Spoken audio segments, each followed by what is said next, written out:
Bom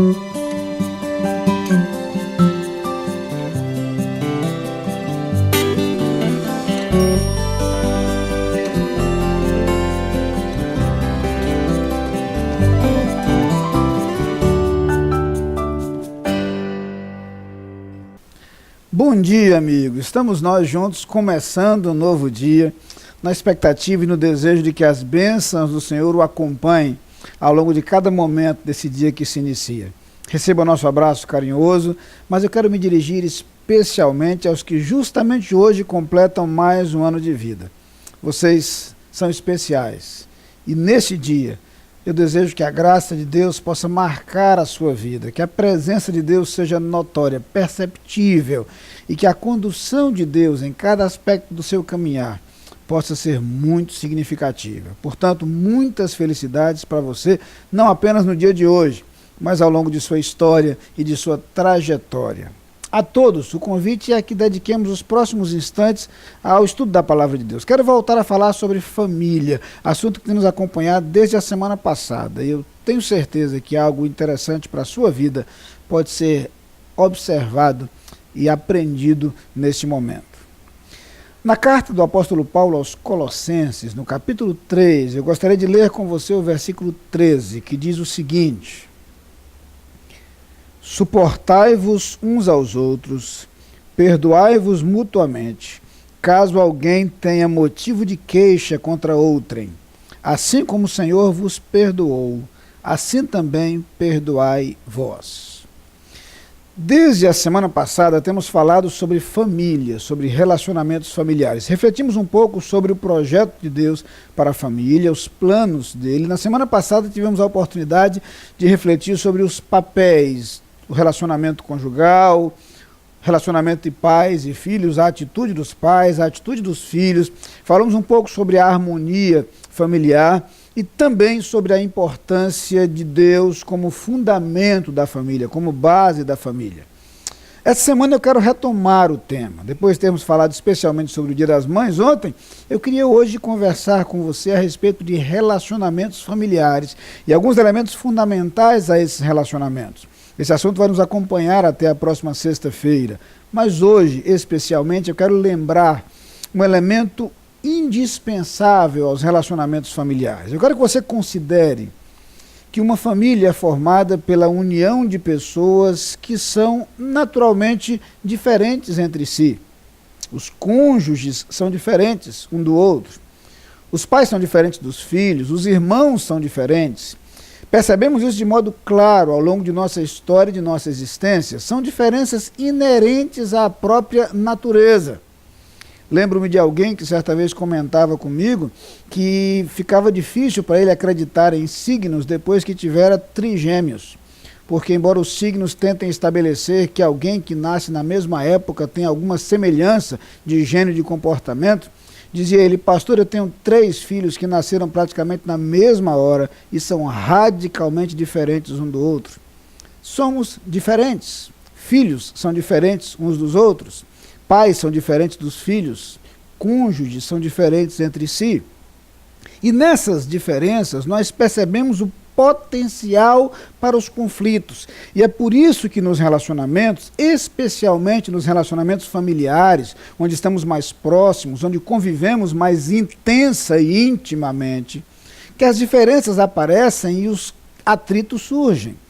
O apóstolo Paulo sabe disso. E a recomendação que ele traz aqui aos crentes de Colossos se aplica com perfeição aos relacionamentos familiares. É claro que ele não está falando só de família, ele fala de qualquer relacionamento, especialmente os relacionamentos dentro da igreja, mas no relacionamento familiar é possível perceber esse desafio, o desafio de nos suportar uns aos outros em amor.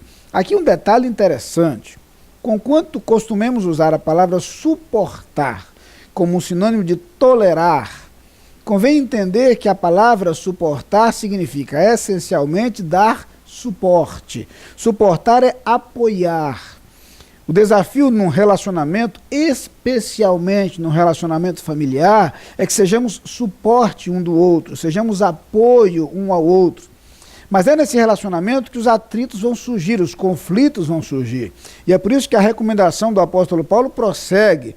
Não apenas devemos nos apoiar mutuamente em amor, e aqui convém lembrar que a motivação do apoio precisa ser o amor e não os interesses pessoais e egoístas, mas ele vai lembrar que há um outro desafio presente, que é o desafio do perdão. Pressupõe-se, portanto, que nos relacionamentos haverá sempre a necessidade do perdão. Não podemos nos iludir. Em qualquer relacionamento, as dificuldades surgirão das diferenças, os atritos, os desentendimentos e os conflitos serão inevitáveis. A nossa atitude, porém, de acordo com a recomendação das Escrituras, precisa ser, primeiro, a atitude do amor, que nos leva a apoiar um ao outro, e, em segundo lugar, a atitude do perdão, a disposição para perdoar. Por mais que isto pareça difícil, o que o Paulo faz é recomendar que usemos como referência o perdão de Deus. Lembremos primeiro que ele nos perdoou, embora não tivéssemos merecimento algum. E do mesmo jeito que ele nos perdoou, nós somos desafiados a perdoar uns aos outros. Lembre-se, porém, que conceder perdão não é essencialmente um ato de generosidade para com o outro. Costumamos enxergar assim. Conceder perdão é um ato de sabedoria, porque à medida que nós perdoamos, nós nos libertamos do peso de um fardo que está sobre nossos ombros enquanto não conseguimos perdoar.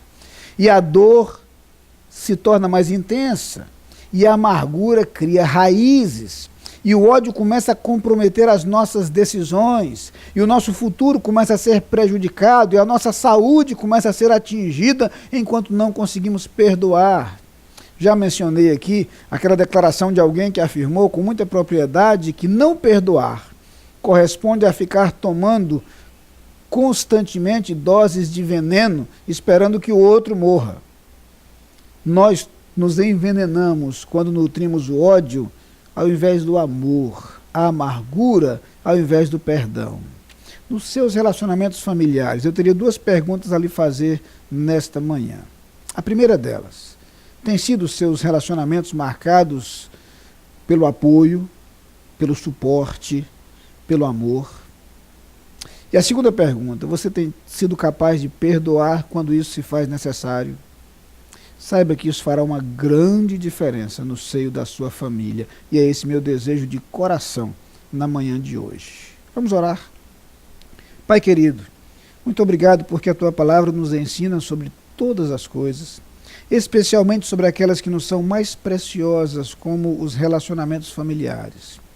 Muito obrigado, Pai, porque aprendemos na tua palavra sobre o amor. Ajuda-nos a amar de verdade aqueles que fazem parte de nossa família. E torna-nos capazes de perdoar quando isto se fizer necessário. É o que pedimos no nome de Jesus. Amém. Você é nosso convidado a participar das atividades da Igreja Batista da Capunga.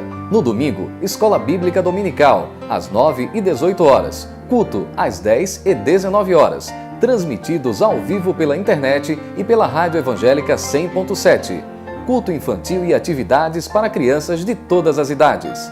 Todas as programações com interpretação para surdos. Igreja Batista da Capunga, Rua João Fernandes Vieira, 769, Parque Amorim, ao lado do Colégio Americano Batista. Fone 3092-6578. Visite o nosso site www.capunga.org.br.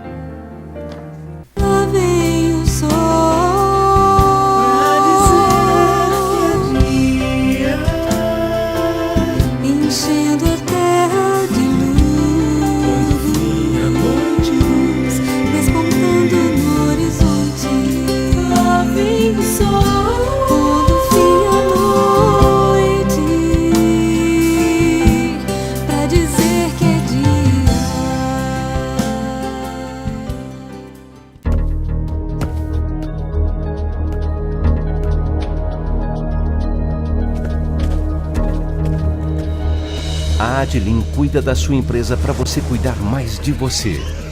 Adilin Consultoria e Gestão em Serviços. 30 anos de trabalho. ISO 9001 e 14001. Soluções empresariais inteligentes e personalizadas em mais de 200 áreas. Adilin. Experiência de sobra para sobrar mais tempo para você.